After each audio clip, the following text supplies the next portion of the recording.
Hello, Rasha here.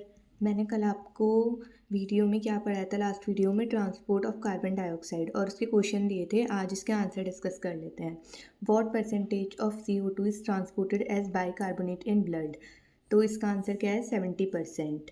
What is the name of the enzyme that facilitate the reaction between water and CO2 in RBC। ये क्या है? Carbonic anhydrase.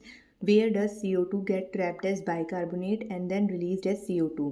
अब जहाँ पे CO2 ज़्यादा होगा तो वो हीमोग्लोबिन के साथ मिलके कार्ब अमीनो हीमोग्लोबिन बना देगा, ठीक है। और यहाँ पे ट्रैप्ड होगा बाइकार्बोनेट की तरह कि यहाँ पे टिश्यू पे, और CO2 एल्वेली पे कम होता है तो वहाँ पे हीमोग्लोबिन और CO2 एक दूसरे से अलग हो जाएंगे। How is CO2 transported in blood. तो 20 से 25% जो होता है वो RBC में, 70% बाइकार्बोनेट और 7% जो होता है वो dissolve state through plasma. What factors affect binding of CO2 to Hb। तो इसमें पार्शियल प्रेशर ऑफ ऑक्सीजन और partial pressure of carbon dioxide. Every 100 ml of deoxygenated blood deliver कितने ml? 4 ml। और ऑक्सीजनेटेड ब्लड अगर हमें चाहिए तो इसका आंसर क्या था? 5 ml, ठीक है। आज हम इस वीडियो और इसके स्क्रीनशॉट ले लो, ये रहे, एक जगह मैंने लिख दिया है ये, ठीक है। आज हम इस वीडियो में पढ़ेंगे रेगुलेशन ऑफ रेस्पिरेशन। तो मैंने यहाँ पे शॉर्ट नोट्स बना दिए हैं, उसमें से पढ़ते हैं। सबसे पहले कि जो रेगुलेशन जो होता है उसको कौन करवाता है हमारी बॉडी में? न्यूरल सिस्टम कराता है। अब इसमें हमारे 4 रीजन्स, हमें 4 के बारे में बता रखा है। एक तो medulla, pons, chemosensitive area and aortic arch and carotid artery. अब मेडुला के अंदर क्या होता है? रेस्पिरेटरी रिथम सेंटर होता है जो कि प्राइमरली रेगुलेट करता है जो भी सारे रेस्पिरेशन के फंक्शन हो रहे हैं उनको। फिर पॉन्स जो होता है वो जो कि ब्रेन के अंदर प्रेजेंट है, उसके अंदर होता है न्यूमोटैक्सिक सेंटर जो कि मॉडरेट करता है मेडुलर रेस्पिरेटरी रिथम सेंटर के फंक्शन। सबसे पहले अगर हमें रेस्पिरेशन का फंक्शन को रेगुलेट करवाना है तो वो मेडुलर रेस्पिरेटरी रिथम सेंटर करवाता है। अब हमें इसके फंक्शन को मॉडरेट करवाना है तो वो पॉन्स जो कि न्यूमोटैक्सिक सेंटर, पॉन्स के अंदर न्यूमोटैक्सिक सेंटर प्रेजेंट होता है, वो करवाता है। अब न्यूरल सिग्नल्स जो कि पॉन्स से आते हैं जो कि डिक्रीज कर देते हैं ड्यूरेशन ऑफ इंस्पिरेशन, जिसकी वजह से क्या होता है? चेंज हो जाता है रेस्पिरेटरी रेट, ठीक है। 2 चीज़ें हो गई, एक तो मेडुला के बारे में हमने पढ़ लिया और एक हमने पॉन्स के बारे में पढ़ लिया। और इन दोनों की कि ये रेगुलेशन, ये रेस्पिरेशन को रेगुलेट करता है और ये इसके फंक्शन को रेगुलेट करता है। पॉन्स। Chemosensitive area. अब केमोसेंसिटिव एरिया जो होता है वो एडजेसेंट प्रेजेंट होता है किसके? रिथम सेंटर के। रिथम सेंटर ये रहा, मेडुलर रेस्पिरेटरी रिथम सेंटर, जिसमें ये रहा, देखो मेडुला एक यहाँ पे लिख दिया तो ये कि मेडुलर रेस्पिरेटरी रिथम सेंटर जो कि रेगुलेट करता है रेस्पिरेशन के सारे फंक्शन। फिर पॉन्स के अंदर क्या प्रेजेंट होता है? न्यूमोटैक्सिक सेंटर प्रेजेंट होता है जो कि इसके फंक्शंस को रेगुलेट करता है किसके? Medullary respiratory rhythm centre. अब आ गया हमारा केमोसेंसिटिव एरिया जो कि एडजेसेंट में प्रेजेंट होता है मेडुलर रेस्पिरेटरी रिथम सेंटर के। अब इसका फंक्शन क्या है? इसका फंक्शन है कि जब भी हमारी बॉडी में H+ और CO2 की कंसनट्रेशन ज़्यादा हो जाएगी तो ये मेडुलर रेस्पिरेटरी रिथम सेंटर को सिग्नल्स भेजेगा और उससे कहेगा कि एलिमिनेट कर दो, मतलब निकाल दो H+ और CO2 जो भी हमारी बॉडी में ज़्यादा हो रहे हैं। Highly sensitive to CO2 and H+ ions send signal to respiratory rhythm centre जब इंक्रीज हो जाता है CO2 में और H+ की कंसनट्रेशन में, to make necessary adjustment by which the substance can be eliminated. कि जब भी CO2 और H+ ज़्यादा हो गया है तो वो हमारी बॉडी में से एलिमिनेट हो जाए, ये सिग्नल भेजता है किसे? मेडुलर रेस्पिरेटरी रिथम सेंटर को।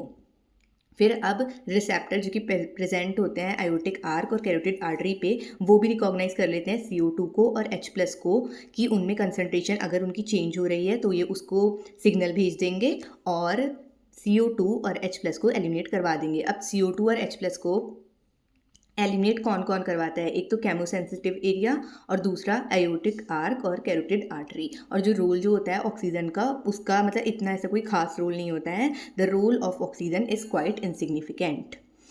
एक और बात बताऊं कि सबसे पहले मेडुलर रेस्पिरेटरी रिथम सेंटर होता है जो कि रेगुलेशन ऑफ रेस्पिरेशन को देखता है, मतलब रेस्पिरेशन को रेगुलेट करता है। फिर पॉन्स जिसके अंदर न्यूमोटैक्सिक सेंटर प्रेजेंट होता है जो रेगुलेट करता है किसके function? Medullary respiratory rhythm centre. अब केमोसेंसिटिव एरिया जो कि एडजेसेंट में प्रेजेंट होता है किसके? मेडुलर रेस्पिरेटरी रिथम सेंटर के, और एयोटिक आर्क और कैरोटिड आर्टरी के ऊपर होते हैं रिसेप्टर। और ये दोनों मिलके जब भी H+ और CO2 में कोई भी चेंजेस आते हैं, उसकी कंसनट्रेशन बढ़ रही होती है, तो रेस्पिरेटरी रिथम सेंटर को सिग्नल्स भेजते हैं और उनसे कहते हैं कि एलिमिनेट कर दो, मतलब बाहर निकाल दो CO2 और H+ को जो भी हमारी बॉडी में ज़्यादा हो रहा है, ठीक है। अब इसके NCERT पढ़ लेते हैं। Human beings have a significant ability to maintain and moderate the respiratory rhythm to suit the demand of body. अब हमारी सेकंड लाइन क्या है, this is done by the neural system. अब हमें पता है कि हमारी बॉडी को कितना O2 चाहिए, तो उस सब को कौन रेगुलेट करता है, हमारी बॉडी को वो सब रेगुलेट कौन करता है, न्यूरल सिस्टम रेगुलेट करता है। ठीक है, a specialise centre present in medullar region, एक स्पेशलाइज सेंटर जो कि प्रेजेंट होता है मेडुलर रीजन में, जिसको हम क्या बोलते हैं, रेस्पिरेटरी रिथम सेंटर, जो कि primary responsible for this regulation. मतलब रेस्पिरेशन को जो रेगुलेशन करवाता है वो कौन कराता है, वो मेडुला के अंदर रेस्पिरेटरी रिथम सेंटर कराता है। अब another centre present in the pons region of the brain, की पॉन्स रीजन के अंदर एक और पॉन्स रीजन के अंदर एक होता है न्यूमोटैक्सिक सेंटर, जो कि मॉडरेट करता है किसके फंक्शन को, रेस्पिरेटरी रिथम सेंटर को। और रेस्पिरेटरी रिथम सेंटर कहाँ प्रेजेंट होता है, रेस्पिरेटरी रिथम सेंटर प्रेजेंट होता है, रेस्पिरेटरी रिथम सेंटर किधर होता है, ये होता है मेडुला के अंदर। अब neural signal from this centre can reduce the duration of inspiration, की जो सांस लेने का उसके ड्यूरेशन को कम कर देते हैं, जिसकी वजह से चेंज हो जाता है रेस्पिरेटरी रेट। अब केमो सेंसिटिव एरिया जो कि कहाँ प्रेजेंट होता है, ये एडजेसेंट में प्रेजेंट होता है रेस्पिरेटरी रिथम सेंटर के, और H+ और CO2 के अंदर जब भी कोई चेंज आता है तो रेस्पिरेटरी रिथम सेंटर को ये मैसेजेस और सिग्नल्स भेज देता है कि उसको एलिमिनेट कर दो। A chemosensitive area is situated adjacent to the rhythm centre which is highly sensitive to CO2 and hydrogen ions, की वो किसके लिए सेंसिटिव होता है, CO2 और हाइड्रोजन आयन। और कितना हाईली सेंसिटिव होता है, इंक्रीज इन दी सब्सटेंस, क्या इंक्रीज लिखा है यहाँ पे, चीज़ का याद रखना, increase in the substance can activate this centre, activate कर देते हैं किसको, केमो सेंसिटिव एरिया को, जिसकी वजह से वो सिग्नल भेजता है which in turn can signal the rhythm centre to make necessary adjustment, जो भी ज़रूरी एडजस्टमेंट है इन द रेस्पिरेटरी प्रोसेस, जिसकी वजह से bye which the substance can be eliminated, जिनको हम इससे हम रिमूव कर सकें H+ और CO2 को। अब रिसेप्टर्स जो कि किस पे होते हैं, aortic arc and carotid artery also can recognise changes in CO2 and H+ concentration, की मतलब जो आयोटिक आर्क, कैरोटिड आर्टरी पे जो रिसेप्टर्स होते हैं वो भी H+ और CO2 की कंसनट्रेशन में अगर कोई चेंज आता है तो सिग्नल्स भेज देते हैं and send necessary signals to the rhythm centre for remedial action. The role of oxygen in the regulation of respiratory rhythm centre is quite insignificant, कि ऐसा कोई ज़रूरी रोल नहीं है। ठीक है, अब बस तुम्हें मीन याद करना है, ये याद कर लेना कि रुको,